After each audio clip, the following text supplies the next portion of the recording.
राज्यातील सरकारची रचना म्हणजे लुटारूंची रचना असल्याचा आरोप काँग्रेस प्रदेशाध्यक्ष हर्षवर्धन सपकाळ यांनी केला। ते म्हणाले, राज्याचं सरकार केवळ 3 लोक चालवत आहेत, बाकीचे मंत्रिपद केवळ खिरापत म्हणून वाटल्याचा आरोपही सपकाळ यांनी केला।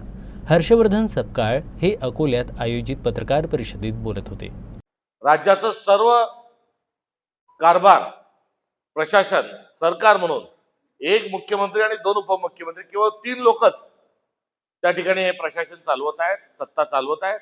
आता पालकमंत्र्यांना काय द्यावं, पालकमंत्री अस्वस्थ होतील म्हणून जहागिरी वाटल्यासारखं पालकमंत्री पद खिरापत हे वाटलं गेलं आणि त्यांनी त्या जिल्ह्यात जा आणि डीपीटीसीचा निधी असेल, जिल्ह्यातला कारभार असेल, काय असेल नसेल, गोरे पांढरे काळे पांढरे जे काही धंदे असतील त्याचे काय करायचं ते करा, असं करून एक वेगळा ढाचा, एक लुटारूंचं एक रचना ही निर्माण केलेली आहे।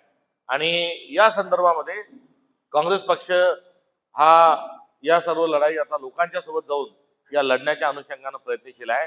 आज अकोला या ठिकाणी आलो असताना ही परिस्थिती त्याच्या निदर्शनास देत असताना ईडी जी रेड आहे, ईडी पोलीस ही कशा पद्धतीने वापरल्या जात आहे हे आपण सगळेजण दुर्दैवाने बघत आहोत।